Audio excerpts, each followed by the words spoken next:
네, 안녕하십니까. 디지털 경제를 연구하고 있는 이재호라고 합니다. 네, 오늘 이 시간에는 포스트 코로나 경험이 기술을 이끈다라는 주제로 포스트 코로나 시대에 우리가 주목해야 될 기술들이 어떤 것들이 있고 이 기술이 코로나 시대 이후를 어떻게 바꿔 나갈 것인가에 대해서 좀 말씀을 드리도록 하겠습니다. 예, 제 소개는 이제 참고를 해주시고요. 우선은 이제 코로나로 인해서 세계 경제가 얼마나 큰 타격을 받고 있는가, 여러 이제 국제 기구에서 전망한 수치를 간략하게 살펴보겠습니다. 지난 4월에 IMF가 발표한 바에 의하면 세계 경제가 마이너스 3%, 즉 역성장할 것이다 이렇게 전망을 했고, 뭐 미국이나 유럽의 주요 국가들 굉장히 큰 폭의 마이너스 성장할 것이다라고 전망을 했습니다. 근데 한 가지 그나마 불행 중 다행인 것은 우리나라 경제 성장률은 마이너스 1.2%, 다른 나라에 비해서는 그렇게 아주 나쁘지 않다라고 전망을 또 했죠. 그런데 이 4월 IMF 전망에는 이제 중요한 전제 조건이 있었는데요. 바로 상반기 중에 코로나가 어느 정도 이제 회복의 기미를 보이고 회복 국면, 반등 국면으로 이제 올라선다라는 전제가 있었습니다. 그런데 실제로는 어땠나요? 지금 전 세계적으로 전혀 지금 코로나가 회복될 기미를 보이지 않고 있죠. 그 월드뱅크에서 6월에 발표한 전망에 의하면 불과 이제 2달 정도 시간이 지났음에도 불구하고 세계 경제 성장률은 마이너스 5.2%, 그리고 유럽이나 미국 주요 국가들의 경제 성장률도 4월에 발표한 전망치보다 더 악화될 것이다 이렇게 전망을 하고 있습니다. 그리고 이제 방금 따끈한 소식인데요. 어젯밤에 IMF가 6월 전망을 또 내놓았습니다. 그 수치에 의하면 지금 이제 월드뱅크의 수치랑 거의 비슷합니다. 세계 경제 성장률은 마이너스 4.9%, 그리고 우리나라는 대한민국은 마이너스 2.1% 성장할 것이다 이렇게 전망을 했는데, 어쨌든 이 수치로 보나 저 수치로 보나 우리나라가 그래도 글로벌 위기 속에서 그렇게 많이 코로나의 영향을 상대적으로 좀 덜 받고 있다, 이런 굉장히 좀 반가운 얘기가 아닐까 싶습니다. OECD도 6월에 경제 전망을 했는데 제일 왼쪽에 뭐 스페인, 프랑스, 이태리, 영국 같은 유럽 국가들이 코로나로 인해서 굉장히 안 좋은 그 영향을 크게 받는 것으로 나타나고 있고요. 우리나라는 어디에 있냐면은 쭉 오른쪽 끝에, 굉장히 다행스럽게도 오른쪽 끝에 있습니다. 코로나로 인한 경제 영향을 상대적으로 덜 받는다 이렇게 예측을 하고 있습니다. 코로나라는 팬데믹 상황이 전 세계적으로 굉장히 인류의 불행한 사태인 것은 분명하지만 우리나라가 받는 영향이 상대적으로 덜하다는 것은 분명히 이 위기 속에 우리가 기회를 찾을 수 있다 이렇게 저는 그 전망을 하고 있습니다. 이 와중에 우리가 그 전까지는 이제 경험하지 못했던 다양한 기술들을 뭐 반강제적으로 경험을 하고 있습니다.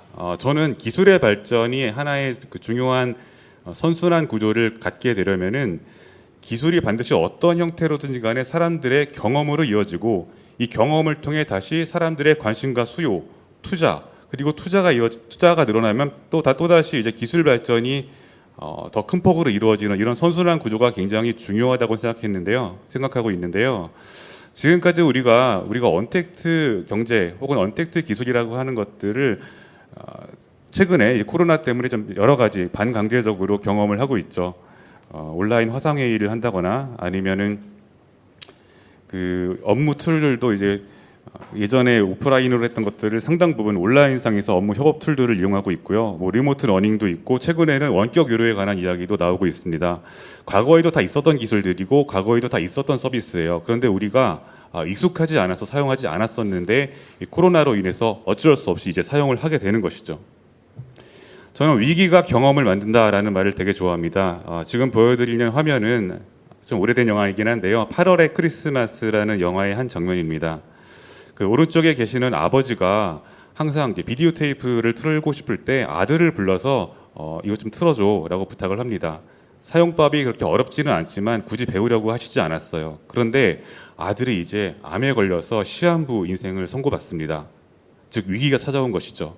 그제서야 아버지는 아들을 불러서 이제 나에게 이 비디오 테이프 트는 법을, VCR 사용법을 알려다오라고 말합니다. 즉 위기, 그 위기 상황이 새로운 경험으로 이어지는 그런 대표적인 순간이 아닌가 싶습니다. 그래서 경험이라는 것이 굉장히 중요하다 이렇게 말씀을 드렸는데요. 첫 번째로 이제 비접촉 결제, 페이먼트 시장이 이 경험에 의해서 어떻게 변화하는가를 우선적으로 살펴보겠습니다. 우리나라는 사실 신용카드 사용률이 굉장히 높기 때문에 뭐 한국 사람들은 이 비접촉 페이먼트에 대해서 크게 신기하게 생각하지 않을 수도 있는데요. 전 세계적으로 특히 유럽 국가 같은 경우에는 아직까지도 신용카드보다는 현금을 선호하는 나라가 굉장히 많고요. 또 신용카드 결제를 한다고 하더라도 우리가 분명히 카드를 서로 주고받는 행위가 있잖아요. 이 코로나로 인해서 이렇게 작은 행위까지도 소비자, 사람들의 불안감을 만들 수 있다. 그래서 결제를 할 때도 지금 왼쪽 그림에서 보시는 것처럼 당신이 직접 신용카드를 가지고 여기에 결제를 해가세요. 그러면은 얼마 더 할인을 해드리겠습니다. 이런 서비스들이 유럽에서 등장하고 있고요. 또 우리나라 포함해서 많은 국가에서 신용카드를 주고받는 행위조차도 위험해 보인다, 불안하다. 그래서 여러 가지 형태의 페이먼트 서비스가 지금 크게 확대되고 있습니다. 지난 2020년 1분기 서비스별 페이먼트 거래액과 증가율을 좀 살펴보겠습니다.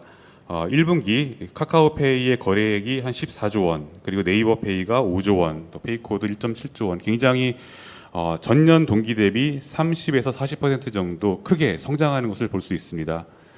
사람들의 지급 결제 행위에서 이 페이먼트 서비스라는 것이 굉장히 중요한 의미 있는 수단으로 등장하고 있는 것이죠.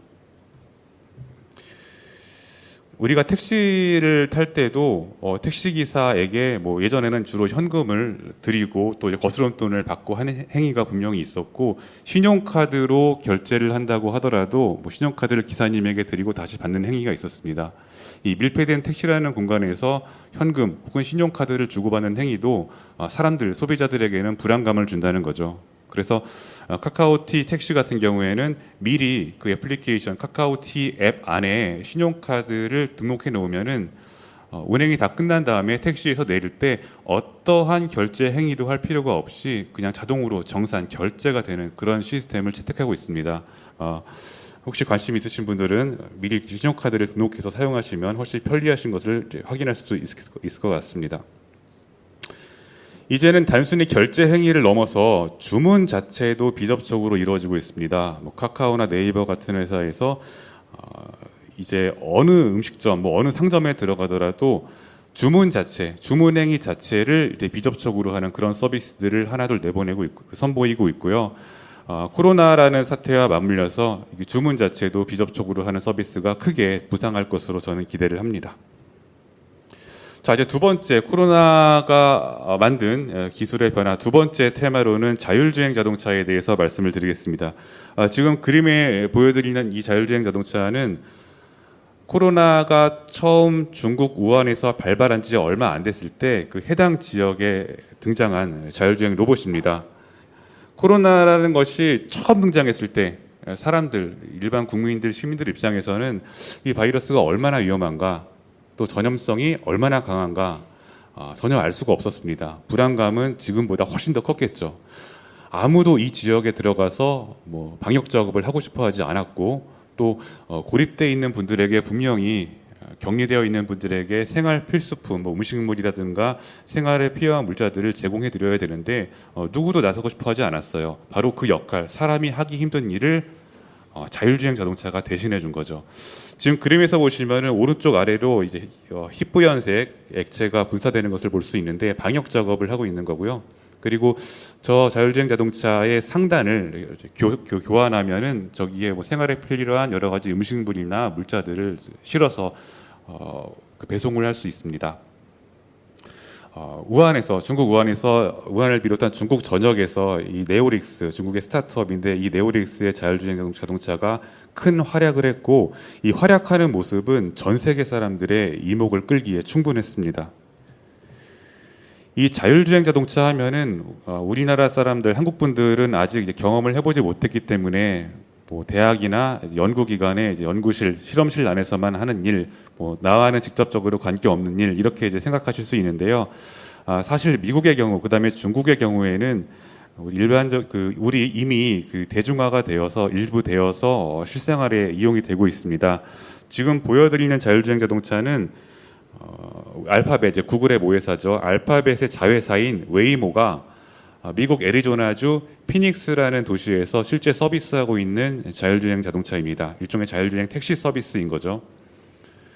자동차의 차체는, 그러니까 껍데기는 크라이슬러의 퍼시피카라는 모델을 사용하고 있는데 껍데기가 중요한 게 아니라 여기에 자율주행에 필요한 여러 가지 인지 센서들을 붙이고 제어 장치들을 붙이고 그렇게 해서 자율주행 자동차로 재탄생시킨 것은 바로 구글의 웨이모의 역할이었던 거죠.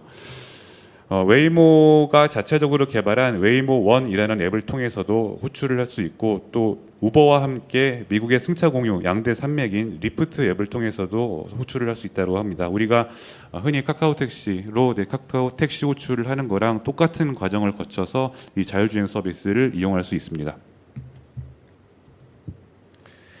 그 다음에 미국 라스베가스에서 이제 매년 겨울에 CES가 열리잖아요. 국제 전자제품 박람회가 열리는데 아마 이제 우리나라에 계신 분들도 굉장히 많은 수가 이 CES에 직접 가서 여러 가지 이제 첨단 기술들을 직접 경험하셨을 거라고 생각합니다. 기술에 대해서 굉장히 힙한 분들이 모이는 그런 장소인데, 앱티브와 리프트 두 개 회사가 합작으로 여기 오시는 분들을 대상으로 자율주행 택시 서비스를 제공했습니다. 이것도 이제 유상 서비스입니다. 박람회장, 그 다음에 이제 호텔, 그리고 뭐 카지노 곳곳을 이 자율주행 택시 서비스가 서로 연결을 해준 거죠. 앱티브라는 회사는 그 전에 이제 델파이라는 자동차 부품 쪽에서는 이제 굉장히 큰 회사가 있었는데요. 이 회사가 해산하고 다시 재편되는 과정에서 자율주행과 그 다음에 모빌리티 서비스 분야를 특별히 강점으로 가지고 그 사업을 영위하겠다, 이제 그런 취지하에 만들어진 회사입니다. 자율주행에 있어서는 굉장히 뛰어난 기술력을 가지고 있는 것으로 알려져 있습니다.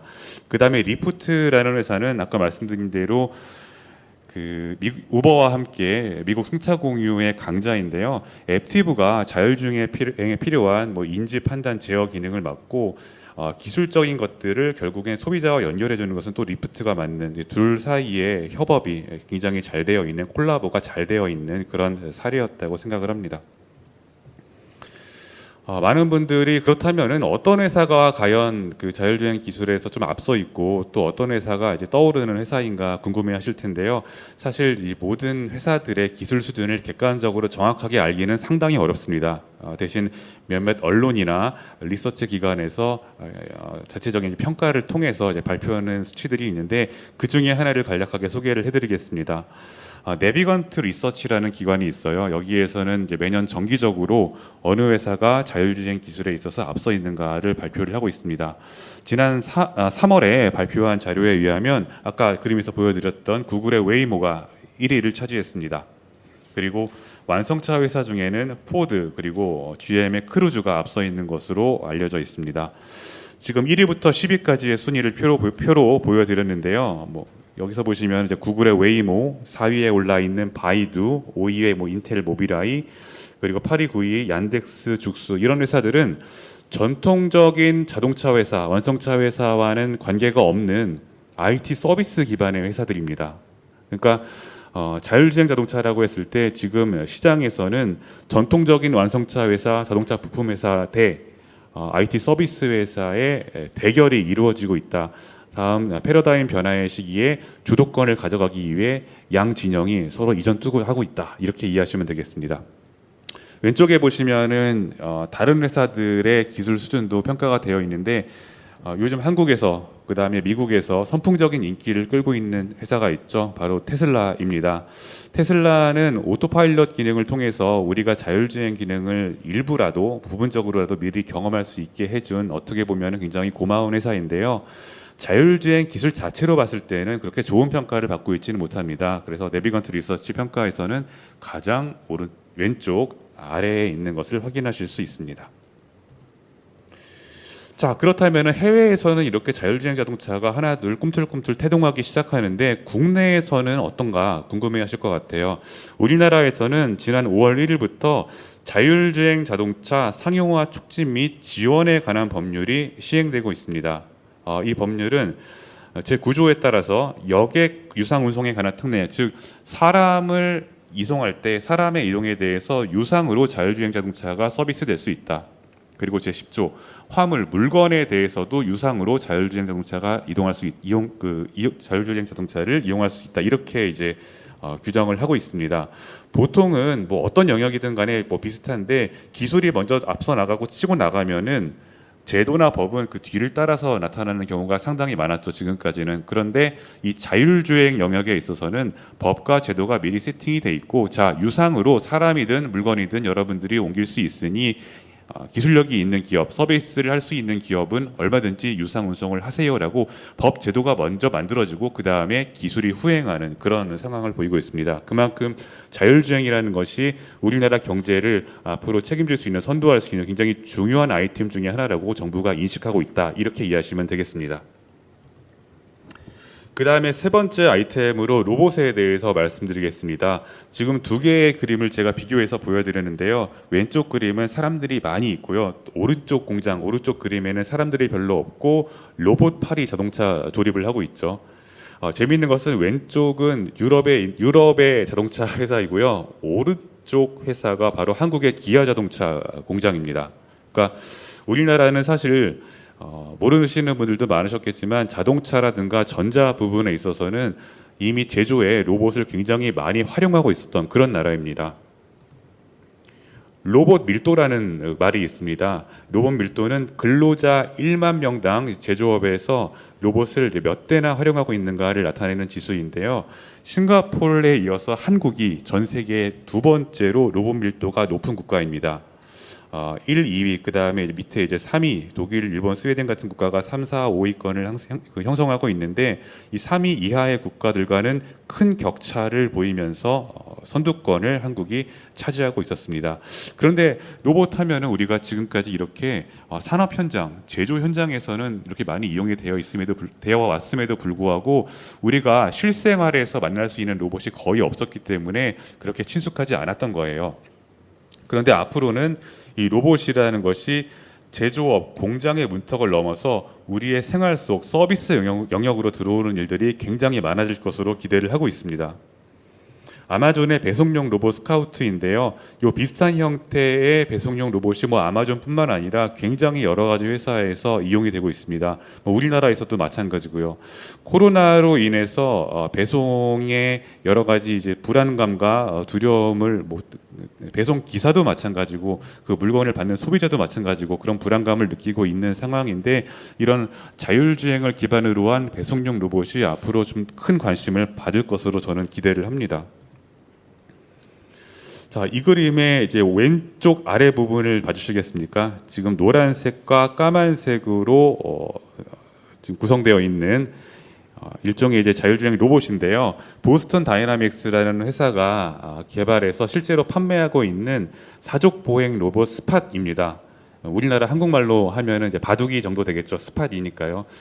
이 바둑이로 말씀드릴 것 같으면 그동안 보스턴 다이나믹스가 이 스팟을 좀 보급시키기 위해서 유튜브로 여러 가지 재미있는 영상들을 많이 찍어서 올리고 바이럴을 많이 시키려고 노력을 해왔어요. 알아서 집을 찾아가기도 하고 계단을 올라가기도 하고 내려가기도 하고 산속에 묻어든 뭔가 물건을 찾기도 하고 재미있는 동영상들을 많이 올렸는데 사실 그 일반 사람들 소비자 입장에서는 그냥 재미있는 동영상이 있구나 하고 넘어가고 말았습니다. 왜냐하면 내가 직접 만날 수 있고 내가 직접 경험할 수 있는 게 아니었으니까요. 그런데 싱가포르에 이 이제 스팟이라는 로봇이 투입이 되면서 코로나 전국에서 공원에 사람들이 많이 모여 있으면은 지금은 코로나 때문에 위험하니까 좀 흩어지세요. 제발 집으로 돌아가세요. 이런 안내 방송을 이 스팟이 하고 다닙니다. 사람들이 깜짝 놀랐겠죠. 경험을 해본 거죠. 기술을 경험해본, 코로나 때문에 경험해본 그런 그 순간이 되겠습니다. 만약에 그 소프트웨어를 좀 업그레이드 한다라고 하면은 이런 것들도 가능해요. 그러니까 이 스팟이 돌아다니면서 비전 센서, 카메라 센서로 마스크를 한 사람과 안 한 사람을 구분해서 안 한 사람들에게만 가서 마스크를 하세요. 집으로 가세요. 이런 식의 안내 방송을 하는 것도 얼마든지 가능합니다. 이 코로나라는 사태로 인해서 사람들이 또 새로운 경험을 하게 되는 거죠. 지금까지는 좀 약간 이제 좀 무시무시한 혹은 예쁘지 않은 형태의 로봇들을 주로 보여드렸는데요. 사람들의 관심을 실질적으로 많이 끄는 것은 아마 애완용 로봇, 반려 로봇이 아닐까 저는 생각을 합니다. 지금 왼쪽 그림에 보시는 로봇이 소니의 반려 로봇, 강아지 모양의 반려 로봇인 아이보이입니다. 전 세계적으로 100만 대 이상이 팔린 굉장히 베스트셀러예요. 그래서 이 강아지는 지금 1세대, 2세대, 3세대 쭉 진화를 하면서 지금은 사람과 굉장히 교감하는 것처럼 정말 느껴지는 실제 애완동물, 진짜 강아지인 것처럼 여러 가지 자연스러운 행동, 교감 능력들을 보여주고 있습니다. 그 다음에 오른쪽에 보여드리는 이제 바다표범 모양의 로봇은요, 심리치료용 로봇입니다. 우리가 지금 코로나로 인해서 많은 분들이 자가 격리가 되면서 또 여러 가지 우울증들을 겪고 있잖아요. 회사에 가고 싶은데 회사에 가지 못하고, 학교에 가고 싶은데 가지 못하고, 혼자 있게 되면서 여러 가지 우울 증상들이 나타나고 있는데, 이 심리치료용 로봇도 이미 일본을 비롯한 몇 개 국가에서는 널리 활용이 되고 있습니다. 이 심리치료용 로봇이라는 것은 우울증 혹은 혼자 사시는 분들, 특히 이제 노인분들에게 굉장히 유용한 파트너가 될 수 있다라고 사람들이 생각을 했고요. 그냥 살 수 있는 것이 아니라 의사의 처방을 받아서 살 수 있습니다. 저 파로라는 로봇은 미국 FDA의 승인을 받아서 의료용으로 지금 활용되고 있는 로봇입니다. 앞으로 코로나 블루라는 말이 지금 유행하고 있는데, 코로나로 인해서 여러 사람들이 우울증에 빠졌을 때 이런 심리치료용 로봇이 또 중요한 역할을 할 수 있을 것이라고 저는 기대를 합니다. 네, 마지막으로 앞에서 말씀드린 여러 가지 기술적 경험들을 가능하게 해주는 그 기저의 그 밑바닥에는 바로 인공지능 기술의 발전이 있었다라고 말씀을 드릴 수 있겠습니다. 제가 좋아하는 영국 드라마 블랙 미러라는 드라마가 있어요. 그 넷플릭스에서 방영하고 있는데요. 여기 보면 곧 돌아올게라는 에피소드가 있습니다. 교통사고로 인해서 그 남자 주인공이 세상을 떠납니다. 근데 이 남자 주인공은 평상시에 SNS 중독자였어요. 페이스북도 엄청나게 많이 하고 그래서 온라인상에 이 남자분이 올린 텍스트들이 엄청나게 많은 거예요. 그래서 그 텍스트들을 좀 모아서 머신러닝으로 학습시켜가지고 이미 죽은 사람의 인격체를 온라인 공간상에서 새로 만들어내서 그 사람과 우리가 매일 카카오톡이나 페이스북 메신저로 대화하듯이 실제로 대화를 하는 그런 장면을 드라마 속에서 보여줬습니다. 우리나라에도 얼마 전에 비슷한 시도가 있었죠. MBC 다큐멘터리 너를 만났다라는 것이 이제 방영이 됐는데, 세상을 일찍 떠난 그 어린 딸에게 제대로 내가 작별 인사도 하지 못했고 병원에 누워 있느라고 다시 한번 마지막으로 한 번만 더 안아봤으면 좋겠다, 이런 어머니의 소망을 그 인공지능 기술과 VR 기술로 구현을 한 거죠. 마찬가지로 이 어린 딸이 생전에 그 어린 딸의 동영상이라든가 사진이라든가 이런 것들이 머신러닝을 위한 좋은 재료로 활용이 되었습니다. 근데 공상과학 드라마나 이제 다큐멘터리에서만 벌어지는 일, 이렇게 생각을 저도 했었는데, 최근에 이게 상업적인 서비스로 이제 연결이 되었습니다. 기술적으로는 사실 어려운 게 아니었죠.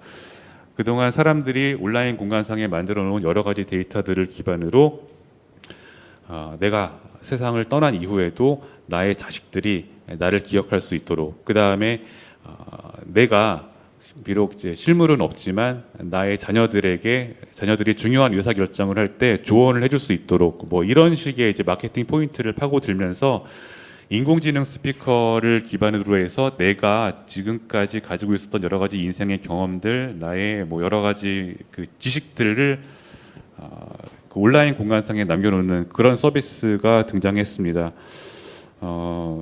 지금 우리가 코로나로 인해서 오프라인에서 이루어졌던 굉장히 많은 것들이 지금 온라인 공간상으로 올라가고 있는데요. 여기 굉장히 중요한 의미가 있습니다. 즉 인공지능에서 요즘에 굉장히 이제 그 활용이 많이 되고 있는 머신러닝을 하기 위한 온라인 공간상의 데이터들이 과거와는 비교할 수 없을 정도로 엄청나게 늘어나고 있다는 거예요. 그러니까 머신러닝을 통해서 지금 말씀드린 이런 서비스를 비롯해서 앞으로 굉장히 무궁무진한 비즈니스가 만들어질 수 있을 것이라고 저는 생각을 합니다. 이쯤 되면 약간 이제 두려운 마음이 들죠. 자, 과연 기계가 계속 인간을 이렇게 대체할 것인가? 언제까지, 어느 순간부터 인간의 능력을 뛰어넘을 것인가 아주 궁금해하실 수 있는데요. 2018년도에 뭐 미국 유수의 대학의 인공지능 연구자들이 그래서 기계가 인간의 수준에 도달하는 시기를 연도별로 기능별로 예측해 놓은 그런 논문을 발표했습니다. 19년도에는 포커 월드 시리즈 우승 이 정도 능력을 이제 기계가 인공지능이 가질 것이다라고 예측했는데 그 예측이 또 정확하게 맞아 떨어졌습니다. 가까운 미래를 보면은 뭐 2021년 내년이죠. 빨래 개기 인간보다 기계가 더 잘할 것이다. 22년에는 스타크래프트 게임을 기계가 더 잘할 것이다. 이렇게 전망을 하고 있습니다. 재미있는 거는 이제 맨 뒤에 보시면 가장 먼 미래에 가능한 것이 AI 연구다. AI 연구는 너무너무 어려운 것이기 때문에 기계가 인공지능이 AI 연구를 자체적으로 하는 것은 상당히 어렵다. 또 인공지능 학자들이니까 이제 그렇게 전망을 했습니다. 지금 이제 코로나로 인한 경제 위기를 극복하기 위해서 우리나라 정부가 한국판 디지털 뉴딜을 추진하겠다라고 발표를 했습니다. 그래서 이번 추가 경정 예산에 2조 7천억 원을 그리고 2022년까지 총 13.4조 원을 투자한다라고 이야기했는데 아까 제가 처음에 말씀드린 것처럼 전 세계 경제가 굉장히 어렵지만 우리나라 경제는 상대적으로 조금 그래도 괜찮다. 이 와중에 우리가 분명히 기회를 엿볼 수 있다라고 생각했는데 그동안 어떻게 보면은 우리나라가 다른 나라에 비해서 상대적으로 좀 더 뒤떨어져 있었던 이런 기술 분야에 대규모 대대적으로 투자를 해서 우리나라 기술이 그다음에 우리나라 경제와 산업이 세계 속에서 우뚝 설 수 있는 그런 기회가 될 수 있기를 간절히 희망해 봅니다. 네, 제 오늘 말씀은 여기까지 드리겠습니다. 감사합니다.